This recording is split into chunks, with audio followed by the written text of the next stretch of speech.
योधर मर्दन, इतना सुंदर लिखा है। ये भाव मैंने पिछली बार बताया था कि रसिकों के लिए ज़्यादातर है। तो जिसको राधा कृष्ण ये माधुर्य लीला में आविष्ट होने का मन है, संतों की कृपा है, वो इस भाव को समझ पाते हैं। तो ऐसे पंचम सर्ग की अष्टपदी में ये आता है। और वही बैगन के खेत में जो माली की बेटी ये गुनगुना रही थी, तभी जगन्नाथ जी ये सुनते हुए उनके पीछे डोलते डोलते भागे, ये सुनने के लिए। उनके वस्त्र फटे, सब अवलोकन किया गया कि ये कैसे हुआ, सब पांडा ने देखा। तब हमने श्रवण किया सब कुछ कि ये इतने आविष्ट हो जाते हैं गीत गोविंद सुनते सुनते कि उनको भान नहीं रहता।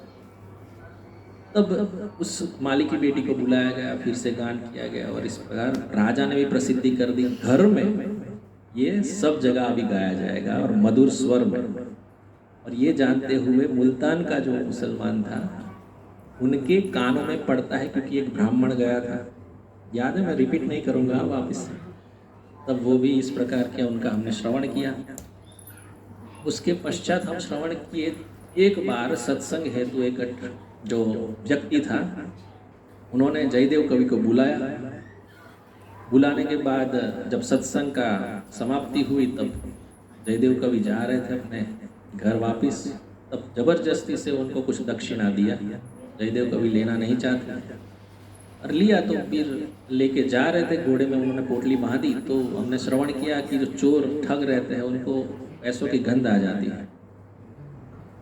तब वो 4 ठगों ने प्लान बनाया, लेकिन पहले से ही साधु पुरुषों की आंख जो है वो इतनी तीक्ष्ण रहती है कि वो पहचान जाते हैं कि कौन भजनानंदी है और कौन चोर है। वो जान गए और पहले से उन्होंने वो पोटली थी वो थमा दी ठगों को। ठगों को ऐसा लगा, जिसकी बुद्धि मलिन है वो तो वही सोचेगा कि ये अभी तो बहुत ही होशियार बन रहे हैं, आगे नगर आएगा फिर हमको पकड़वा देगा, इसका प्लान है। ये सोचते हुए सब चर्चा करने लगे और अंतिम ये निर्णय आया कि इसके हाथ पैर काट डालते और कुएं में डाल देते, ना कहने लायक रहेगा ना चलने लायक रहेगा। यही उन दुर्दयी निर्दयी उन्होंने ऐसा ही किया। और इसी दौरान हमने श्रवण किया कि जगन्नाथ जी के भी हाथ और पैर सुषुप्त मानी क्या पिघल गए थे। और उसका भी हमने थोड़ा प्रकाश सुना था भगवत कृपा से, कैसे भगवान के अंग पिघल गए। और आगे हमने थोड़ा संकेत दिया था कि जब राजा उसी समय जाता है जहाँ पे वो गड्ढे पे जयदेव कवि को डाला गया है, और वहीं से लक्ष्मण सेन नाम के राजा ने देखा कि एक दिव्य प्रकाश की आभा दिख रही है, मानो कुछ ना कुछ इधर दिव्य है। अब सिपाही को आज्ञा देते हैं कि उधर देखिए क्या है। जब उनको भी देखते हैं तो उनके समक्ष प्रस्तुत करते हैं। प्रस्तुत करने के बाद उनको पता चलता है कि कोई दिव्य पुरुष है, क्योंकि देखते ही एक सात्विक की बुद्धि प्रस्थापित होती है। देखिए, कहीं साधु पुरुष का हम दर्शन करते हैं तो ये अनुभूति जरूर होगी, हमारे अंदर एक दिव्य चेतना का प्रसार होता है उनका दर्शन करने मात्र से। अभी ये देखने के बाद राजा के अंदर बहुत ही भाव जगा। उन्होंने बोला ये मामूली पुरुष नहीं लग रहे हैं। जब उन्होंने ये पूछा कि आपके ये हाथ पैर इस प्रकार क्यों हैं, तब क्या बोलते हैं, मैं जन्म से ही ऐसा हूं। उन्होंने उजागर नहीं किया कि ठग मिले थे, उन्होंने मेरा ऐसा हाल बना दिया है। साधु पुरुष कदापि ऐसा भाव नहीं रखते।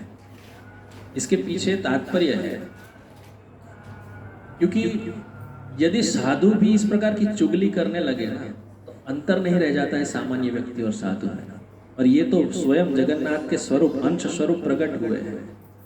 और जिस जिस चरित्रों का हम दर्शन कर रहे हैं, सुन रहे हैं, वो सभी चरित्र भगवान के ही अंश स्वरूप, उनकी आज्ञा से ही धरातल पे आते हैं और हम जैसे जीवों को शिक्षा देने हैं।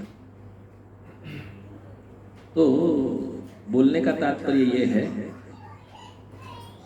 जयदेव कवि ये सोच रहे हैं कि काहू ना को सुख दुख कर दाता, निजकृत कर्म भोग सब भ्राता।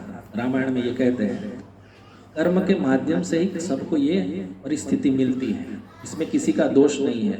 अभी मैं दोष निकाल के उनमें देखने लगूँ तो ये बात तो मेरी और उसमें कोई अंतर नहीं रह जाएगा। इसी प्रकार उन्होंने नहीं कहा। तो कर्म का लेखा जोखा के विषय में तो हम देखते हैं कि भगवद गीता में भी बहुत सुंदर सुंदर श्लोक है। आगे ये भी भाव है कि यदि सामान्य व्यक्ति किसी का भाव जान के ये बता देता है कि इस प्रकार हुआ है तो उसकी भी नरक की गति होती है। हम कई बार बोलते हैं ऐसा हो गया और इसकी वजह से हुआ। जिसका जो भोग करना है वो प्रकृति के नियम से कोई बच नहीं सकता है। यदि उसको सुख मिलना है वो सुख मिल के ही रहेगा, दुख मिलना है तो दुख मिल के ही रहेगा। आगे हम इस कथा को श्रवण करेंगे कि इस प्रकार आगे हुआ। तो अभी ये बात जानकर राजा अति प्रसन्न हो गए। इतनी मधुर वाणी में सुंदर प्रस्तुति कर रहे ये कोई महान व्यक्ति है, इनको रिक्वेस्ट करके अपने महल में ले जाते हैं। यहाँ तक हम श्रवण किए थे, है ना। अभी आगे हम श्रवण करेंगे। इसमें एक बात मुझे बतानी है क्योंकि भागवत में आता है। टीकाकार लिखते हैं कि भागवत में एक प्रसंग है, द्रौपदी के 5 पुत्र की हत्या की गई, अश्वत्थामा द्वारा हत्या की गई। तब अर्जुन भगवान श्री कृष्ण के साथ चले और अश्वत्थामा को पशु की भांति बंदी बनाकर ले आए। जब द्रौपदी ने ये देखा, उस महादेवी ने इसको देखा, तब ये भाव आया कि ये तो गुरु के पुत्र है। भले ही इसने मेरे 5 पुत्रों की हत्या की है, लेकिन मैं ये कदापि नहीं चाहती कि मेरा पुत्र जिस प्रकार इस धरातल को छोड़ के गया है, उसी प्रकार जो कृपी है, जो कृपाचार्य की पत्नी, उनके ही पुत्र अश्वत्थामा है, वो कृपी भी मेरी तरह विलाप करेगी और वो मैं कदापि सहन नहीं कर सकती। देखिए किस प्रकार का स्तर है। तो दया का गुण जो है वो वैष्णव का आभूषण है। तो द्रौपदी की इसी महानता के वशीभूत होकर ही भगवान श्री कृष्ण द्रौपदी से अत्यंत स्नेह करते थे। तो ये बहुत सुंदर एक कथा का माध्यम है जो भागवत में दिया गया है। तो इसी प्रकार इन्होंने भी कोई शिकायत नहीं। ये 4 ठग को तो फिर पकड़ के ले आएंगे और पकड़ के फिर राजा के समक्ष ले जाया जाएगा और सजा दी जाएगी। तो ये कदापि मंजूर नहीं है। उनको जो किया वो किया, मेरे भाग में जो है वो मुझे मिला, ये भाव है। आगे राजा जब उनको ले जाते हैं तब कविता 154 में बताते हैं। तो वचन उनका मधुर सुना, बाद में राजा प्रसन्न होकर उनको ले जा रहे हैं और उनको कहा कि मुझे बहुत समय से सत्संग करने का इच्छा था और कोई साधु पुरुष मुझे नहीं मिल रहा था। आप मुझे भगवान के वरदान स्वरूप मिले हैं। अभी आप मुझे जिस प्रकार आज्ञा देंगे उस प्रकार मैं कार्य करूं। जयदेव कवि ने कहा, हे राजन, आप एक कार्य कीजिए, भगवत सेवा और भगवत भक्तों की सेवा आरंभ कर दीजिए। खूब खूब मेवा मिष्ठान बनाइए और सबको पवाइए। क्योंकि देखिए भगवत सेवा यदि जीवन में आती है ना तो हमको कृपा ऐसे ही प्राप्त होती है। अभी हमारे घर भी कोई भक्त पधारे हैं, कोई संत पधारे हैं, तो यथा उचित उनकी सेवा होनी चाहिए। हम सोच नहीं सकते उनका देने का वो माध्यम इतना बड़ा है कि हमारी मांग छोटी हो जाएगी, इतना वो भर देते हैं। तो यही उन्होंने सलाह दी राजा ने कि जो बन सके आप जितना भी धन बांटिए संतों में, उनको आभूषण वस्त्र दीजिए, उनको पकवान अच्छे अच्छे खिलाइए। क्योंकि राजा था इसलिए इसको तो कोई कमी नहीं थी, है ना। तो ये सब बात बताया और राजा ने फिर ऐसा ही किया। उसी समय वही जो 4 ठग जो जयदेव कवि को मिले थे वो ही उधर आते हैं। क्योंकि जाना कि अभी तो ये बहुत राजा वस्त्र आभूषण आदि सबको दे रहे हैं, तो हम भी उसमें हाथ साफ कर ले। थोड़ा साधु के वेश बना के आए, अच्छा सा सुंदर तिलक लगाया, कंठी माला सब करके, और वस्त्र इतना आकर्षक बना के आए तो खूब साधु ही लगे। लेकिन यहाँ टीकाकार लिखते हैं साधु की पहचान उसके हाव भाव और बोली से होती है। कोई कुछ भी कर ले, जो भजनानंदी है साधु, वो साधु के स्वभाव को पहचान जाते हैं। ऐसे हीरा जाने जौहरी, जैसे साधु पुरुष भी जो साधु है उसको पहचान जाता है। जैसे वो आए जयदेव कवि से मिले, तुरंत उन्होंने देखा, अरे रे रे रे, आज तो मेरे बड़े गुरु भाई आए हैं, उनका खूब सत्कार किया जाए। चोर तो अंदर अंदर सोच रहे कहाँ पाला पड़ गया। और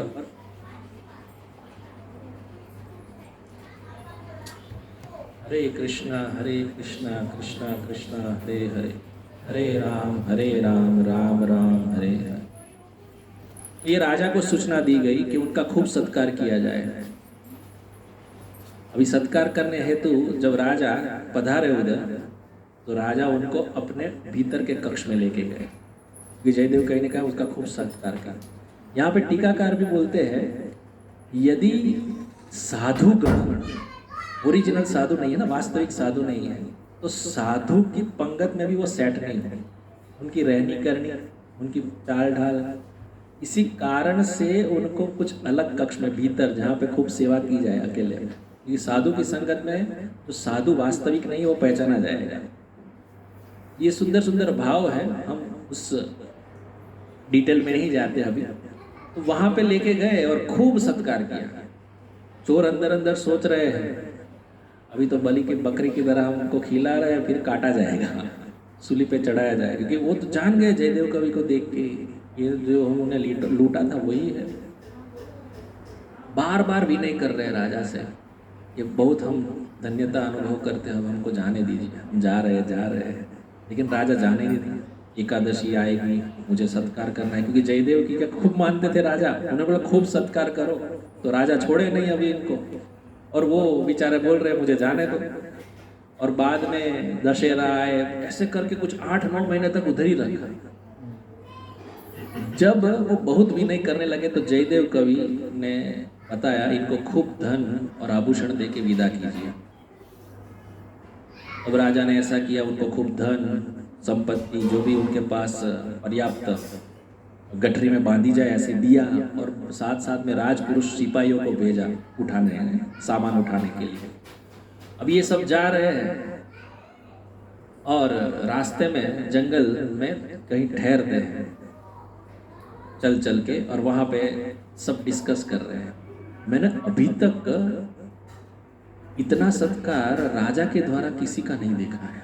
राजपुरुष जो सिपाही थे ना, वो चर्चा कर रहे हैं 4 ठगों से, तो संत के वेश में तो बोल रहे हैं कि ये तो एक बहुत ही सोचनीय बात है और गुप्त बात भी है, जिसे मैं उजागर नहीं कर सकता। लेकिन बहुत बताने के बाद उन्होंने बताया, ठगों ने, देखिए आप किसी से कहना नहीं, हम 4 और आपके स्वामी जी एक राजा के यहाँ पे नौकरी कर रहे थे। नौकरी करते करते उन्होंने कुछ सजा जैसा कार्य किया, इसलिए राजा ने उसको मृत्युदंड दिया। अब मृत्युदंड दिया तो राजा ने बोला कि इसको सूली पे चलाया जाएगा।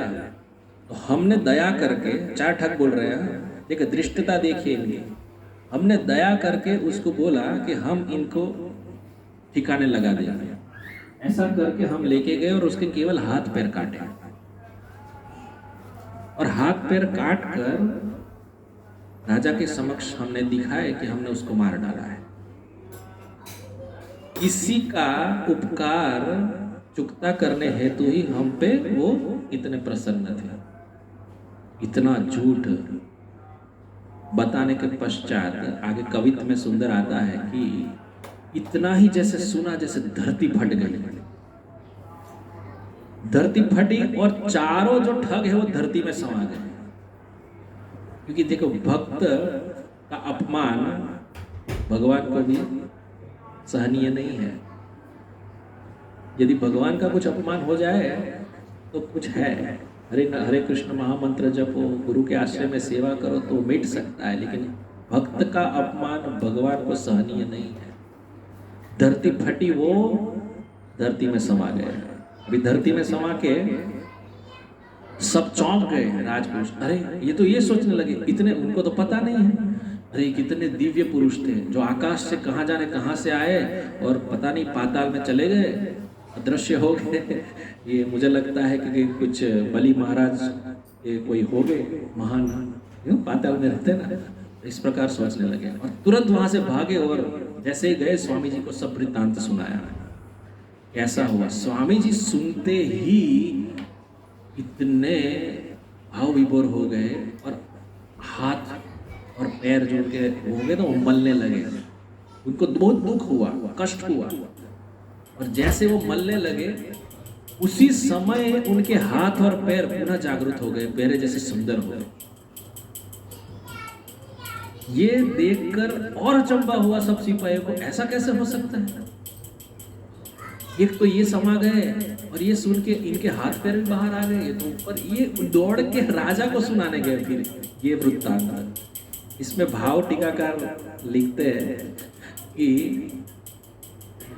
जो कर्म, जैसे मैंने पहले ही बताया था, जो कर्म का लेखा जोगा है वो समय आते ही उजागर होता है। जैसे हम लोग भजन करते हैं और भजन में कभी कभी लगता है हमारा मन नहीं लगता, ये नहीं लगता, कोई भक्ति में आगे बढ़ नहीं पाता है, तो हम कभी कभी, और कोई वो भी सोचेगा कि मेरा कुछ आगे बढ़ नहीं रहा है, क्यों है? पहली बात यह है कि निष्ठा उसकी कमी है, शरणागति की कमी है, वो तो है ही, लेकिन निश्चित समय आने पर कोई साधु पुरुष का संग होता है। जैसे रामायण में कहा गया है, हम श्रवण किए थे, प्रथम भक्ति संतन कर संगा, प्रथम भक्ति संतन कर संगा, दूसरी भक्ति मम कथा प्रसंगा। दूसरी भक्ति कथा प्रसंगा, लेकिन पहला है संतन कर संगा, यानी क्या? सत्संग में जुड़ना। यदि सत्संग में जुड़ने की हमको लालसा है, अभिलाषा है, तो ये मानना चाहिए कि हमारे पर भगवान के 2 नहीं 4 हाथ हैं। आजकल सत्संग में ही कोई नहीं आ पाता, कलयुग इतना घोर आ गया है, इस सत्संग में रुचि नहीं है। इसलिए कर्म का लेखा जोखा की बात क्यों कही गई है? जो जैसा करता है, जो जैसा बोता है वो पाता है। लेकिन कभी कभी भक्ति मार्ग में भी ऐसा प्रश्न उठता है कि इतनी भक्ति करने के बाद भी जीवन से कष्ट नहीं जा रहा है, क्या माजरा है? तो भगवान ने हमारे लिए कुछ अच्छा ही सोचा है, ऐसी पॉजिटिव सोच चाहिए। जैसे जयदेव कवि ने कुछ भी बताया नहीं राजा को कि ये ठग थे, उल्टे वो आए तो भी वो वही बता रहे हैं कि ये तो मेरे गुरु भाई हैं, उनका खूब सत्कार कीजिए। और जब उनका ही धरती के द्वारा समाहित हो गए ना और वो लोग चले गए, तब क्या हुआ? खुद कष्ट में दुखी हो गए जयदेव जी। ये साधु स्वभाव है।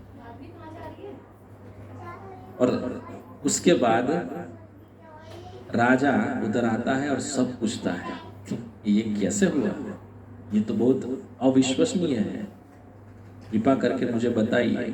और आपके श्री चरण कमल को देख के मैं इतना प्रसन्न हूँ, मेरी प्रसन्नता की कोई सीमा नहीं है। वो भी क्यों बता रहे हैं? क्योंकि उनको चरण स्पर्श करने का जो मौका नहीं मिल रहा था, तो आज मुझे मिल रहा है, तो ये आप मुझे कृपया करके बताइए। लेकिन जयदेव कवि टाल रहे थे, और जयदेव कवि उसका विस्तार से वर्णन नहीं कर रहे थे। तब राजा ने जीत की, तब सुंदर बता रहे हैं। क्या बता रहे हैं वो सुनिए। ये संतों का वेश अत्यंत अमूल्य है, ऐसा बता रहे हैं, क्योंकि संत के वेश में आए थे। यहाँ पे उजागर होता है संत के वेश में तिलक, कंठी, शिखा का इतना महत्व है कि कोई चोर ठग भी आ जाए ना, तो भी कोई शंका नहीं कि वो अच्छे पद को प्राप्त होता है। उसके कर्म के लेखा जोखा के हिसाब से उसको प्राप्त होगा, लेकिन संत वेश की अवहेलना कभी नहीं होती। यदि वो उसके अंदर चोर भी बैठा हुआ है, लेकिन बाहर से वेश, हम देख रहे हैं आजकल हमारे को तिलक, कंठी, शिखा में रुचि नहीं है। टीकाकार ये क्यों बता रहे हैं इसकी बात को? हमारी रुचि सांसारिक कार्यों में है, लेकिन तिलक लगाने में हमको शर्म है, शिखा रखने में हमको शर्म है। कंठी पहनेंगे तो मानेंगे तो बहुत बड़ा भगत हो गया है, इसकी संगति में नहीं जाना है। ऐसा दूसरे संप्रदाय में देखा जाता है, दूसरे धर्मों में। मुसलमान टोपी पहनता है, रिस्पेक्टेड। क्रिश्चियन भी अपना धर्म में पूरा तरीके से रहता है। हमारे में क्या है, बहुत कंपटीशन लग गई। ज़्यादातर में संतों से ऐसा सुना है, अपना अपना ग्रुप बना के अपना अपना ही खुद से शुरू कर दिया। या तो दूसरा ऐसा हो सकता है कि आप जो कर रहे हैं क्या हम कम कर रहे हैं, हम भी भजन कर रहे हैं। हमारे अंदर भी भजन की विधि है, लेकिन हमारी पद्धति से, हमारी पद्धति अलग है। तो वो देखने हैं तो क्या होता है, एक ईर्ष्या का भाव छोटा सा आ जाता है। संत वेश में जरा भी ईर्ष्या, जरा भी दुर्भाव नहीं रखा है जयदेव कवि ने, लेकिन हम में इतना है, हम में ये भाव आ जाता है कि हम तो ये मार्ग के हैं, हम तो वो मार्ग के हैं। शास्त्र प्रमाण जो कहता है वो सत्य होता है। शास्त्र यदि कहता है कि कंठी माला धारण करना चाहिए तो करना चाहिए, इसमें प्रश्न कहाँ है। शिखा रखनी चाहिए तो शिखा रखनी चाहिए। आजकल हम देख रहे हैं शर्म। मैं तो एक ही बात बताऊं, पाप करने में शर्म नहीं है तो तिलक, शिखा और कंठी रखने में क्यों शर्म आती है? जयदेव कवि बोल रहे हैं कि वो साधु वेश में है, और साधु वेश पूजनीय है, अमूल्य। संतों के साथ चाहे बुरा किया जाए या भला, संत हमेशा ही अपकार के बदले उपकार ही करते हैं। राजा को समझा रहे हैं, सब बात तो अभी खोलनी है क्योंकि राजा हट कर रहे, ऐसा कैसे हुआ। एक दृष्टांत से भी हम समझे, आप सबको प्रचलित है, आप सब जानते होंगे। जब एक साधु एक सरोवर के किनारे बिच्छू था, उसको बचाने हेतु अंजलि में उसको लिया और बाहर रखने की कोशिश कर रहा था, तो वो बिच्छू उसको काटा, जोर से काटा तो फिर से गिर गया पानी में, फिर से उठाया, फिर से काटा। ऐसी बहुत बार लगातार चलती रही स्थिति। अब अवलोकन कर रहे थे बैठे हुए सब बाहर, तो बोल रहे थे बाबा जी इनको क्यों ऐसे बचा रहे हो, उसका स्वभाव ही है काटना, वो काटेगा ही, अब बार बार बचा रहे हो। तब साधु बोल रहे हैं यदि उसका स्वभाव काटना है, वो अपने स्वभाव में स्थित है, तो मेरा स्वभाव है अपकार करने वाले पर भी उपकार करना, तो मैं मेरा स्वभाव क्यों छोड़ूं। तो यही साधुता है। ये जयदेव कवि सिद्धांत प्रकट कर रहे हैं राजा के समक्ष कि यदि वो ऐसा भी करे लेकिन साधु स्वभाव है।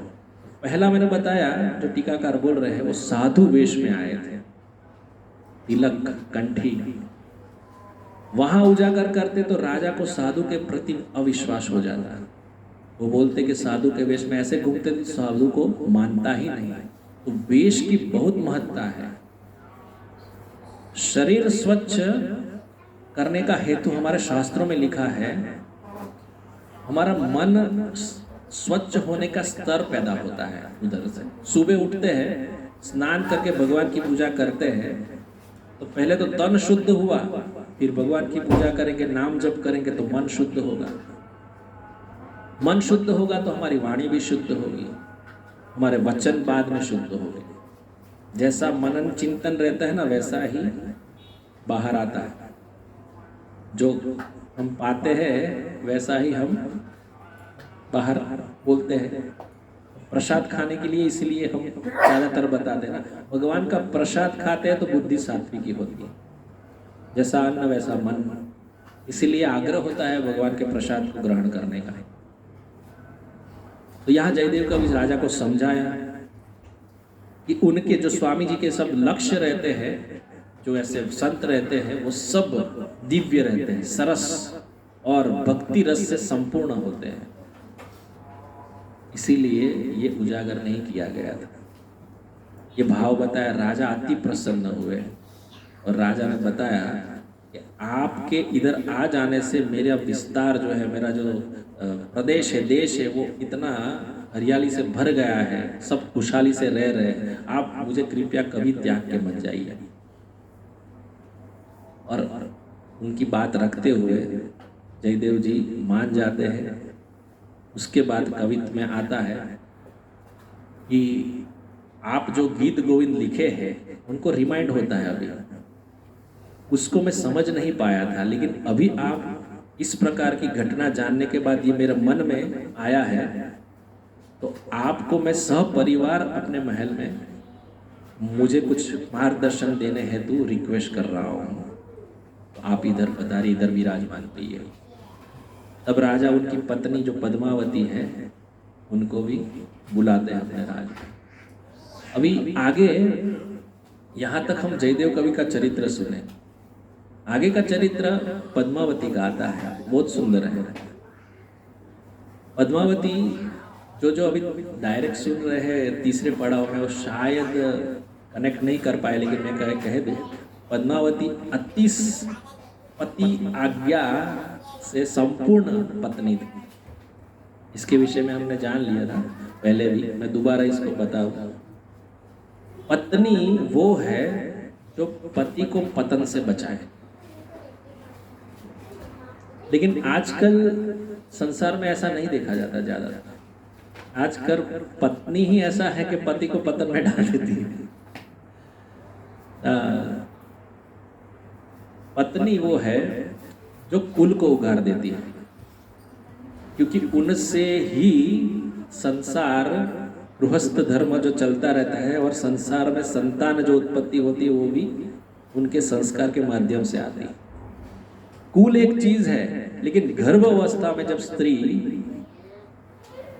रामायण, महाभारत और कुछ ऐसे ऐसे प्रसंग, भागवत, ये सब सुनते हैं तो बच्चे में वो प्रेरणा मिलती है। बहुत सारे शास्त्रों में वर्णन भी आता है। तो पत्नी पे बहुत है निर्भर। द्रौपदी अभी हमने सुना, कोई बोलते हैं टीवी सीरियल में सब बकवास बताते हैं, उनको गुस्सा आ गया, ये बोल दिया, वो बोल दिया, कुछ सब गलत है। भागवत में ऐसा लिखा ही नहीं है।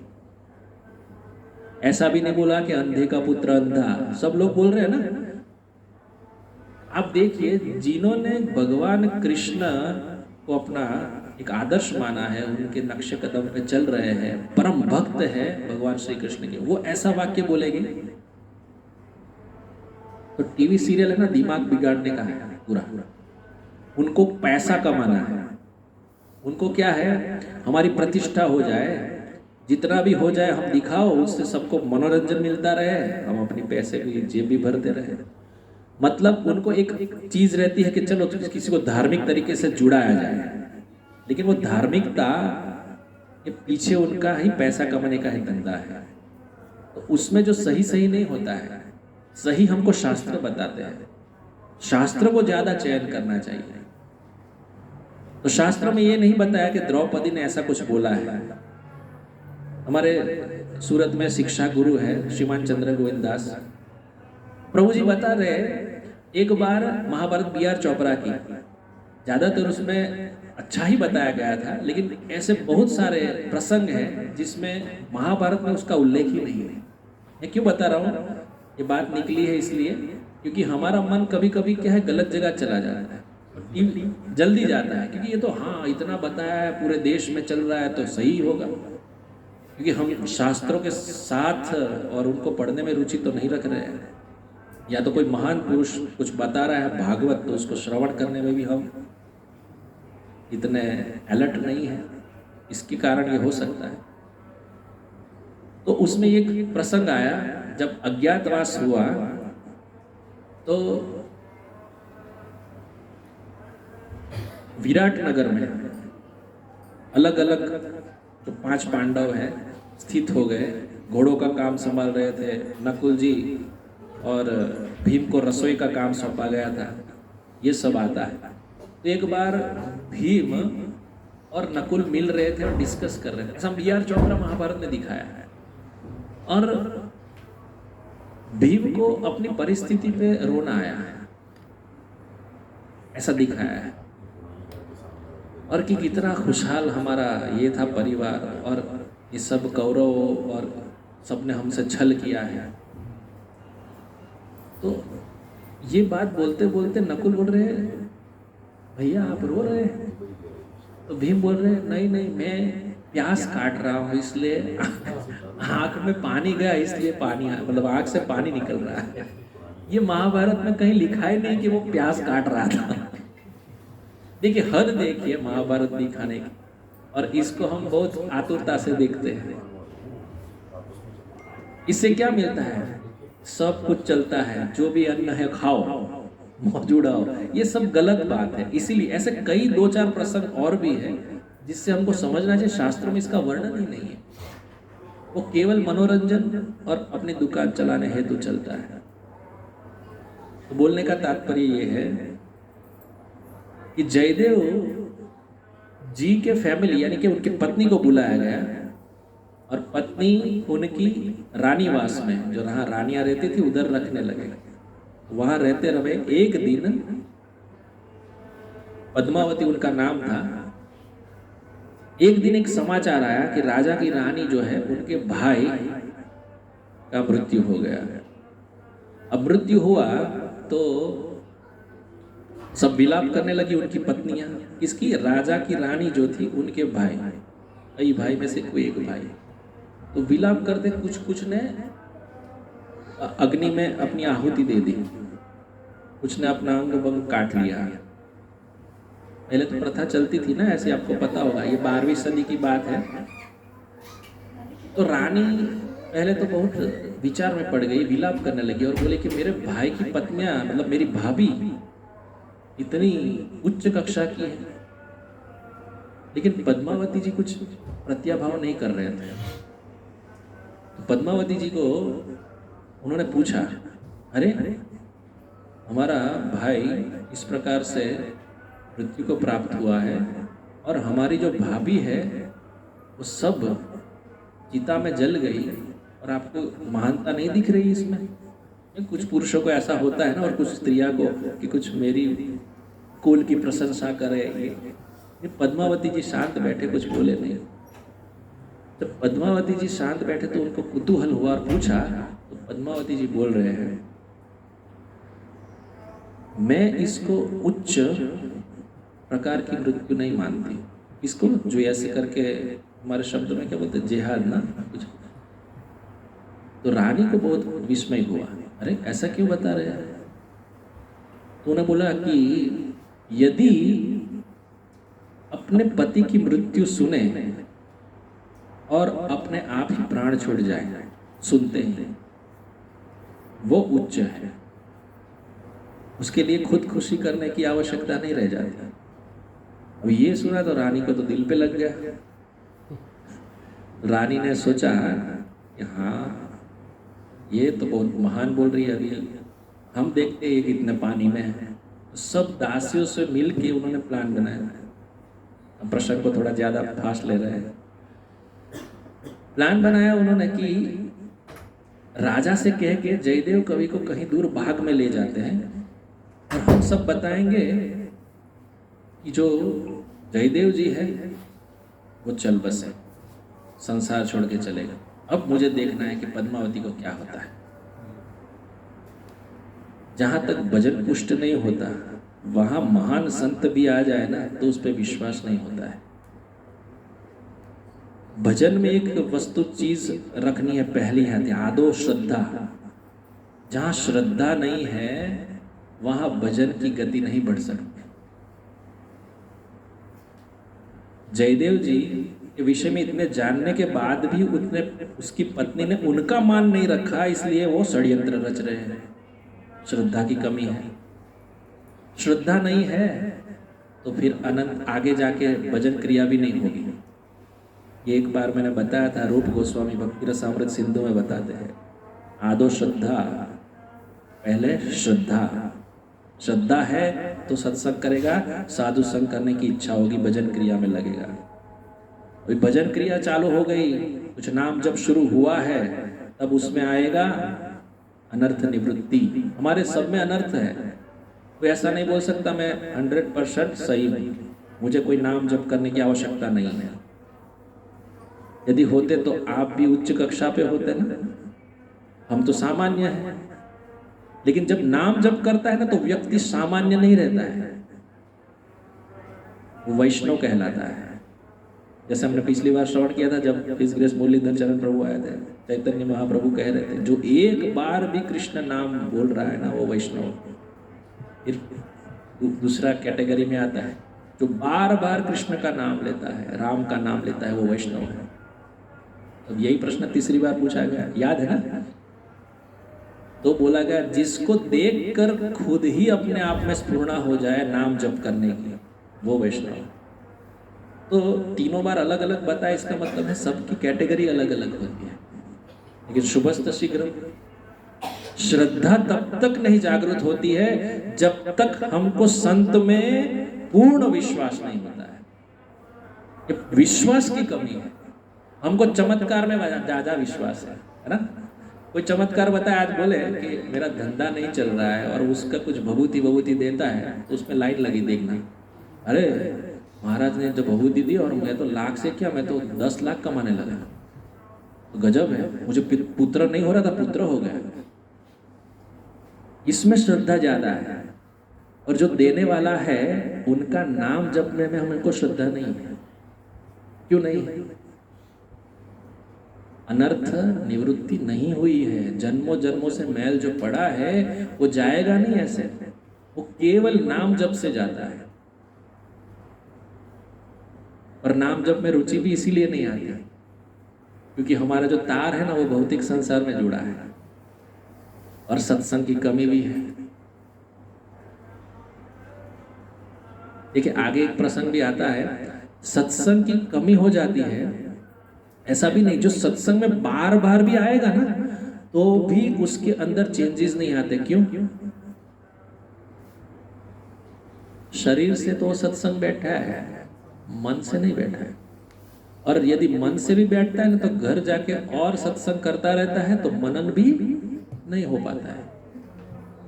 3 अवस्था है, संतगण बताते हैं। श्रवण है सत्संग में जाके, दूसरा है मन से श्रवण, श्रवण करते हैं। इसलिए भागवत में शुरुआत आती है सावधान तनु सुनु। जब 6 प्रश्न पूछे गए भागवत में शौनक आदि ऋषियों द्वारा, तब सूत जी पहला ही वाक्य बोलते हैं सावधान होके सुनो। ये सावधान होने की आवश्यकता है। तो पंडित जी भी घर पे कभी सत्यनारायण कथा रखते हैं तो बोलते हैं यही बात, बार बार बोलते हैं। हमारा मन संसार में है, सत्संग में भी बैठ गया तो भी हमारे शिक्षा गुरु बोलते थे कथा में बैठता है लेकिन कथा उसके अंदर नहीं बैठती है। उसका कारण यही है। इसलिए 3 अवस्था कौन सी है? हम शरीर से बैठे, मन से भी बैठे, और तीसरी जो बहुत इंपॉर्टेंट है वो है घर जाके उस सुना हुआ जो भी वक्तव्य है उसका मनन। और वो मनन क्रिया जो है ना वो नाम जप से आती है। जितना सुंदर नाम जप उतना सुंदर मनन, और याद भी रहेगा। लेकिन मुझे प्रसन्नता इस बात की है, मैं इधर ही सभी लोगों को नहीं बोल रहा हूँ, इधर तो सब आते हैं, प्रेम से आते हैं। और अभी जो आपने शुरुआत में बताया ना जो भी कि ऐसा ऐसा प्रसंग आया था, हम इधर तक रुके थे, मतलब मैं बहुत खुश हुआ। आप केवल सुनते नहीं, आप मनन भी करते हैं, वरना इतना कनेक्ट नहीं हो पाता। देखिए 3 वीक से हम नहीं कर पाए क्योंकि एक बार हिज ग्रेस मुरलीधर चरण प्रभु आए थे, उन्होंने भगवत गीता पे लेक्चर दिया, और उसके बाद हम हिज ग्रेस अमरेंद्र प्रभु का सुनने गए थे कथा शनिवार को, तो उस दिन हम गैप हुआ। तीसरी बार हाँ, हालांकि हम सत्संग में ही जुड़े लेकिन सभी नहीं जुड़े थे, कुछ कुछ जुड़े थे। और तीसरी बार श्री भैया जी महाराज आए थे, है ना, तो उनका श्रवण किया। तो कहीं ना कहीं कनेक्टिविटी नहीं थी ना, तो भी आपने कनेक्टिविटी रखी। ये मनन का है। यदि सुनते हैं तो मनन भी होता है, तो याद, और नाम जब उसमें सोने पे सुहागा है। आज मुझे प्रभु जी पूछ रहे थे, अम्बरीश प्रभु, कि भगवत गीता सुनते हैं, कभी कभी पढ़ते हैं, लेकिन याद नहीं रहता है। मैंने बोला हम कोई ज्ञान कांडी नहीं है, हमको सुनना है बार बार सुनना है, कभी ना कभी वो आ जाएगा। नाम जब अच्छे से करते रहेंगे तो ये सुंदर हो जाएगा, याद भी रहेगा। तो श्रद्धा का मिसिंग, हम कहाँ थे? श्रद्धा, श्रद्धा नहीं है, और श्रद्धा नहीं है तो क्या होगा? भजन क्रिया में मन नहीं है। भजन क्रिया के बाद स्टेप आता है अनर्थ निवृत्ति। जब भजन क्रिया शुरू हो जाएगी तो अनर्थ निवृत्ति जाती रहेगी। अनर्थ निवृत्ति जाएगी तब आगे धीरे धीरे धीरे स्टेज बढ़ता है, प्रीति रुचि बढ़ती है, और आगे जाके भाव आता है, और अंतिम में प्रेम। तो ये सब जो स्टेप्स है ना, वो संतों ने हमको बताया है। तो श्रद्धा का मिसिंग, श्रद्धा नहीं थी रानी को। और सबसे विशेष भक्तमाली लिखते हैं, राजा को भी श्रद्धा थी लेकिन वो भी डगमगा गई, क्योंकि स्त्री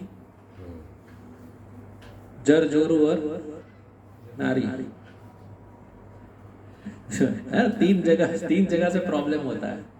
जब संपत्ति है, धन है, और तीसरा नारी। सभी नारी की बात नहीं है, जो नारी भजनानंदी नहीं होती उसकी बात है। तो वो तीन में यदि कोई पुरुष फंसता है तो उसका भजन भी नष्ट होता है। राजा को उसने चुपके से बताया, रानी ने, कि देखो मुझे मेरे भाई का ऐसा सुना और ये ऐसा ऐसा हुआ है, तो आप कृपया करके उनको थोड़ा बगीचे में ले जाए। अरे मुझे छुरी चलाएगी मेरे गले पे, ऐसा कोई करता है?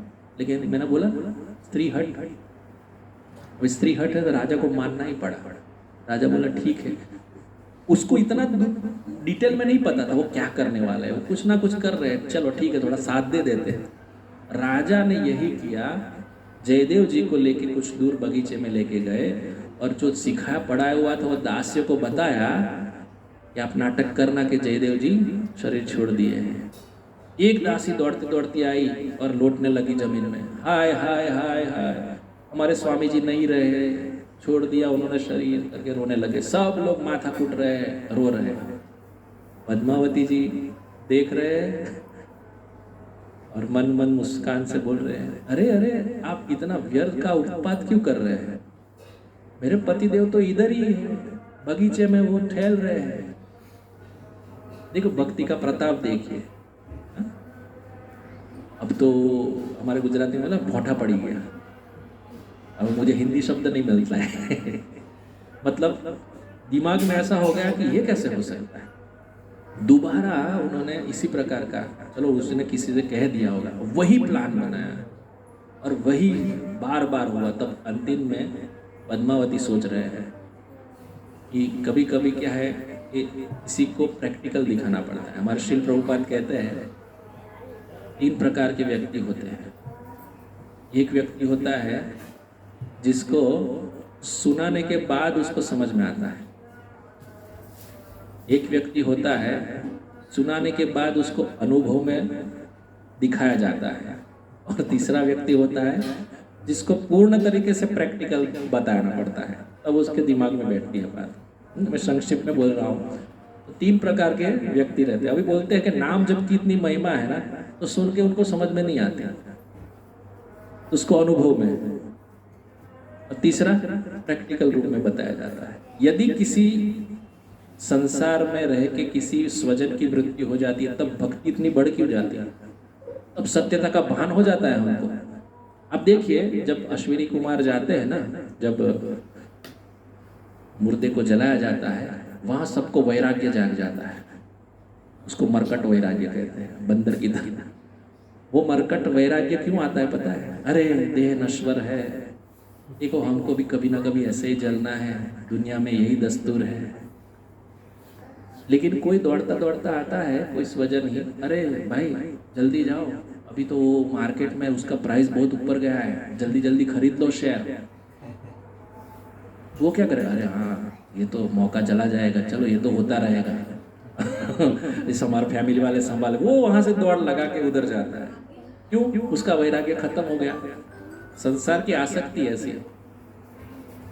जब हमारे पे दुख आता है तब हमको बात समझ में आती है, वरना नहीं। कुंती महारानी सुंदर, अभी हम इस ग्रेस अमरेंद्र प्रभु का सुन रहे थे, 4 ये प्रसंग है इसलिए बता रहा हूँ, 4 चीजों पे उन्होंने अपनी दृष्टि डाली है।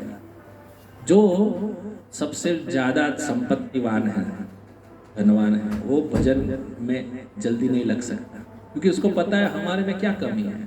हमारे पास सब कुछ है, चले जाएंगे, कभी कभी भगवान को मुंह दिखाई कर देंगे, ठीक है, जैसे भगवान उनके लिए बैठे हैं। दूसरा है जो ज्यादा प्रसिद्ध है, प्रतिष्ठावान है समाज में, वो भी भजन में कमजोर है, वो नहीं आगे आ सकता। कुंती महारानी स्तुति में कहते हैं। तीसरा है विद्या, पीएचडी, डॉक्टर या कहीं कहीं पदवी ले चुका है ना, वो भी उसको समझाना मतलब वो नहीं समझेगा। और चौथा सुंदरता, बहुत सुंदर है ना वो व्यक्ति, अपने आप में ही हम रखेगा, मैं तो बहुत सुंदर हूं। कौन सा? संपत्ति, प्रतिष्ठा, विद्या और सुंदरता, ये चार, उसको जल्दी भक्ति प्राप्त नहीं होती है। भक्ति किसको प्राप्त होती है फिर? ये चार चीज खाली केवल ये समझे कि ये तो मुझे भगवान से प्राप्त हुई है और मैं तो केवल भगवान का दास हूं।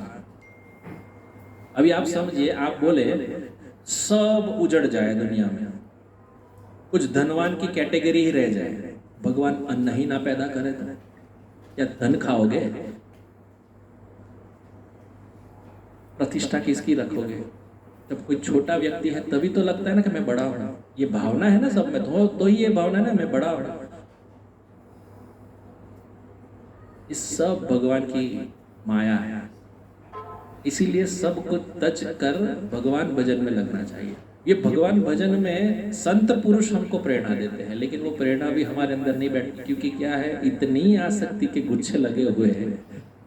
जैसे बोलते हैं ना, जो जंग लग जाता है ना कोई चीज को, तो उसको रगड़ना पड़ता है, ज्यादा साफ करना पड़ता है। तो पहले हम वो लेते हैं उसका रिंग मार्क, ये सब घिसते हैं। तो घिसना मतलब क्या है? घिसना मतलब ही भगवान का नाम स्मरण है, नाम जप है, कथा श्रवण है। जितना भी है वो चमकेगा और बाहर निकल के आएगा।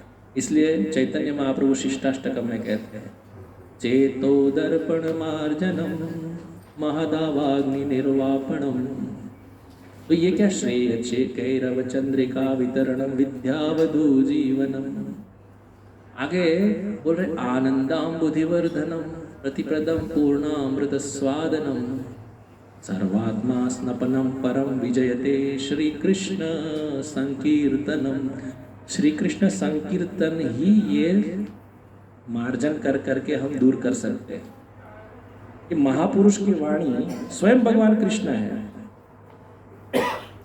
तो यहाँ पे श्रद्धा की कमी, हम वहां से बात को वहां ही था ना, मैं कहाँ निकल जाऊंगा पता नहीं चला, आप मुझे याद दिलाना।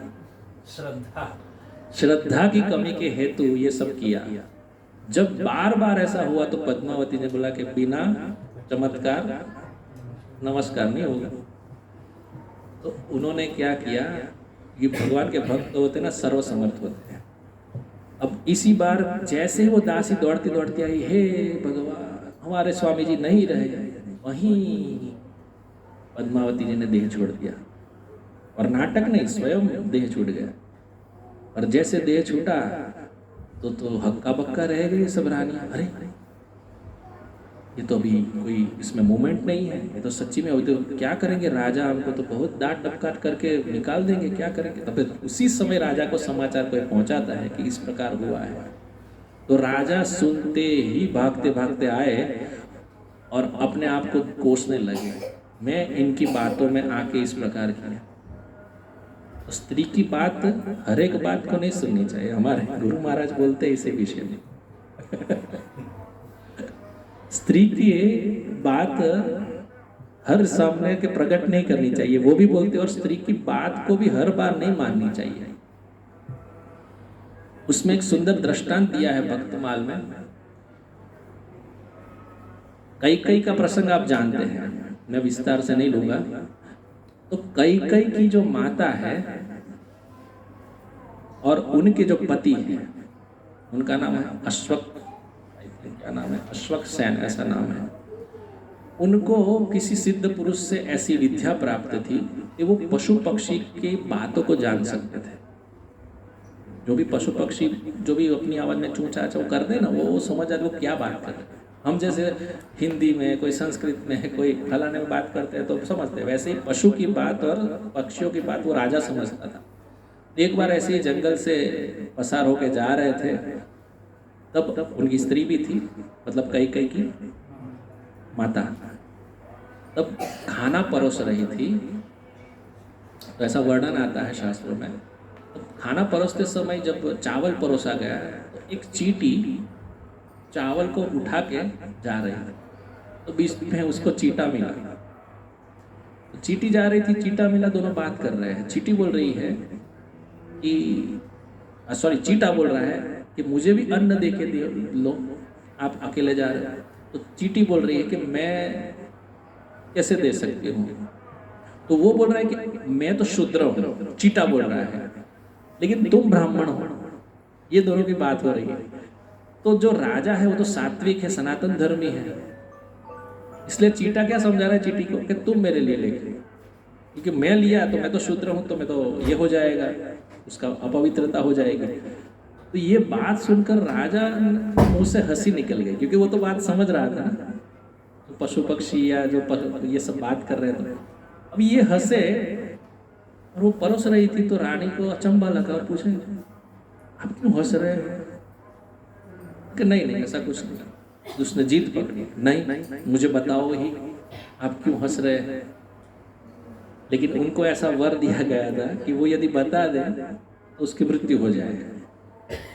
तो ऐसी जीत चली, तब जो महापुरुष ने उन्होंने वर दिया था ना, वही वहां प्रकट हुए और बताया कि बताना नहीं, यदि बताए तो मैं जवाबदार नहीं। अभी राजा विस्मय में पड़ गए, मैं करूं तो क्या करूं। अंत में राजा समझ गए कि नहीं बताना चाहिए, लेकिन स्त्री के वशीभूत होते हैं ना, तो हर एक आदमी पलटी मार लेता है।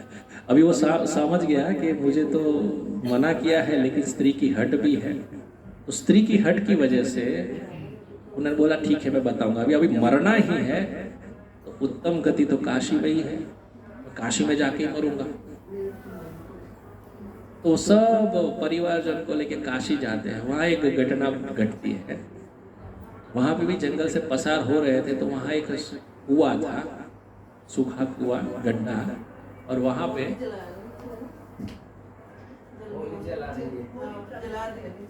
अच्छा हाँ, तो जाएंगे अभी थोड़ी देर में, यहाँ पे थोड़ी 5 मिनट। तो वहाँ कुआं देखा, वहाँ पे बकरी का झुंड जा रहा, बकरे और बकरी का। ये तो समझ रहा था भाषा सबकी। तो बकरी ने कुएं में देखा तो एक सुंदर सा घास का गुच्छा देखा और बकरे को बोला अरे कितना सुंदर घास है, आप कृपया मेरे लिए लेके आइए। अब बकरे ने अवलोकन किया, देखा अरे क्या मरना है क्या अंदर कूद के। तो पहले बोला कि ये तो मुश्किल है। अरे मैं कैसे समझूंगी कि तुम मुझे कितना प्यार करते हो, मेरे लिए लेके आओ। अभी बकरा तो पहली बार सुना, और दूसरी बात बोला कि प्यार व्यार सब अपनी जगह पे, जान का जोखम है, लेकिन बकरी जीत पड़ी, नहीं मुझे लेके आओ। तो बकरा अभी गुस्से में आया तो 4-5 सींग लगाया बकरी को जोर से।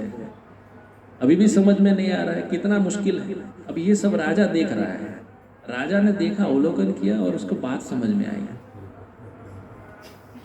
कि देखो ये मेरे लिए ही था। अभी राजा खुद जा रहा है रानी के पास जाके और उसको 2-4 हंटर लगाए। तुम्हें समझ में नहीं आ रहा है, ऐसी बात, मेरी मृत्यु तुम्हें पसंद है और तुम्हारी जीत उसको विजयी बनाना है, ये कैसे हो सकता है। ऐसे ही करके दृष्टांत से समझने की बात है कि हर बार स्त्री की बात को नहीं मानना चाहिए। ये शास्त्रों में लिखा है। ठीक है, कुछ बात ऐसी है जिसको हम उनके सामने उजागर करें, डिस्कस करें। तो रानी ने ये कार्य किया, राजा बहुत ही उत्साह में और गर्म मिजाज से आया और अभी बोले कि तुम्हारी वजह से मैंने ऐसा किया, अब मैं जलती हुई चिता में कूद जाऊंगा। जैसे राजा ये डिसीजन लेते हैं, जयदेव जी उधर आते हैं और जयदेव जी आके यही बात बताते हैं, आप चिता में भी मत कूदिए, मैं भगवान से प्रार्थना करता हूँ और ये यदि भगवान चाहे तो बैठे हो सकते हैं। तब जयदेव जी ने अष्टपदी का गान किया और अष्टपदी जैसे ही 2 लाइन गाई, तीसरी लाइन में ही पद्मावती खड़ी हो गई। और पद्मावती खड़ी हो गए तो बाद में राजा को बहुत पछतावा हुआ।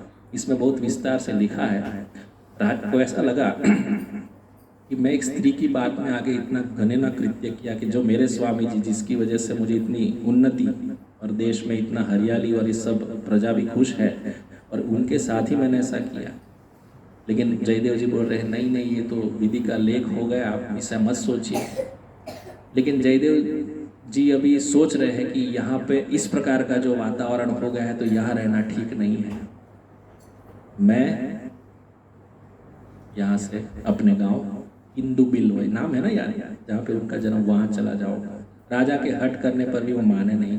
इस पे भी टीकाकार लिखते हैं जहाँ पे संशय हो जाए वहाँ पे रुकना नहीं चाहिए, क्योंकि राजा को भी यही सोचता मैंने कैसा किया, और पद्मावती और जयदेव जी को भी ऐसा ही लगता है कि राजा हमारी वजह से कितने दुखी हो रहे हैं।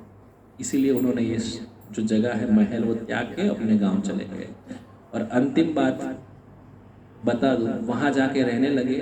और जहाँ जयदेवी गंगा है वो नित्य प्रतिदिन गंगा में स्नान करते हैं। अभी किंदु बिल गाँव में आ गए हैं वो, और नित्य प्रतिदिन उनका एक निर्णय था कि वहाँ जाके गंगा में स्नान करना, लेकिन वो दूर था। तो एक बार सपना में गंगा जी स्वयं आते हैं और बोलते हैं कि आप अभी वृद्ध हो गए, आप कृपया इतना चल के, क्योंकि 10-15 किलोमीटर चल के जयदेव जी गंगा स्नान करने जाते, उनका नित्य प्रतिदिन ये था, प्रण था। तो गंगा जी बोले कि आप मत आइए, आप मन से ही मेरे में स्नान कर लीजिए, मैं आपको वही गति दूंगी। लेकिन माने नहीं। तो उन्होंने बोला कि ठीक है, तो मैं स्वयं ही एक आपके निकट में एक सरोवर है, उधर मैं आ जाऊंगी, आप उधर स्नान कीजिए। तो बोले कि मैं समझ में कैसे लूँ कि आप आए हैं। जयदेव जी बोले सुबह सुबह जब ब्रह्म मुहूर्त में आप आए तो देखना कि कमल के पुष्प सुगंधि खिले हुए होंगे, और समझ लें कि मैं वहाँ प्रस्थापित हुई और आप वहाँ स्नान कर सकते हैं। आज भी वो कैडिली गांव के नज़दीक, इंदुबुल के नज़दीक में ही है, जहाँ पे गीत गोविंद की रचना हुई थी। वहाँ गांव का नाम है कैडिली, बंगाल में। वहाँ जयदेवी गंगा है, और आज भी वहाँ पे वसंत पंचमी और जयदेव कवि का जब आविर्भाव हुआ था तभी मेला लगता है।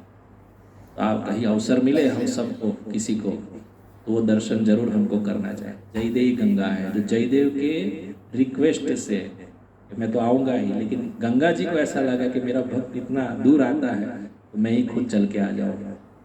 तो वहाँ आज भी वो दर्शन प्राप्त है। और अंतिम में जब वृद्धावस्था हो गई तो जयदेव जी और पद्मावती जी दोनों कुछ परिकर के साथ वृंदावन पधारे। देखो, गति भी महान पुरुष की ऐसी ही है कि वृंदावन में ही आते हैं अंतिम में, और वहाँ ही नित्य निकुंज लीला देखते देखते दोनों ने अपना शरीर का त्याग किया और पूर्ण भगवान के धाम को स्थापित हो गए। ऐसे सुंदर चरित्र दोनों पति पत्नी का इस चरित्र से चरितार्थ होता है। हमको इसमें बहुत सारी सीख मिलती है, टेक अवे पॉइंट्स भी है, मैंने थोड़ा थोड़ा भगा दिया है, लेकिन समझने की मुख्य बात है दंपत्ति जीवन कैसा होना चाहिए, भगवान की भक्ति से पूरित होना चाहिए। चरित्र में हमको बहुत कुछ सुनना है, जानना है कि काम क्रोध मद लोभ लस्ट मत्सर सब होते हैं हमारे अंदर, लेकिन भक्तों के चरित्र को सुनते हुए हम ये सब पार हो सकते हैं, क्योंकि उनके चरित्रों से हमको शिक्षा मिलती है। भागवत में यही रस भरा हुआ है। भागवत में भगवान की लीला है ही, लेकिन उसके साथ साथ भक्तों का चरित्र है। तो ऐसे सुंदर भक्तमाल में श्री नाभा गोस्वामी जी और प्रियादास जी महाराज ने हम पे कृपा करके इन सब चरित्रों को इतना सुंदर तरीके से वर्णन किया है। आज हम जयदेव कवि का पावन चरित्र का विराम देते हैं, क्योंकि भक्तों का चरित्र कभी भी नष्ट नहीं होता, वो तो स्वयं भगवान के धाम में निश्चित ही विराजमान रहते हैं। और अभी भी जो भक्ति करने वाला भक्त है उसको आशीर्वाद प्रदान करने हेतु आते हैं, भाव होना चाहिए। तो ऐसे ही आज हम जयदेव कवि को नमस्कार और पद्मावती जी उनके जो धर्मपत्नी है दंपत्ति को प्रणाम करते हुए उनसे यही मांग करते हैं कि हमारे जीवन में भी राधा कृष्ण के प्रति प्रेम जागृत हो जाए और वो नित्य प्रतिदिन बढ़ता रहे। हरे कृष्णा। श्री जयदेव गोस्वामी की जय, श्री पद्मावती जी की जय। हरे कृष्णा। किसी का कोई प्रश्न?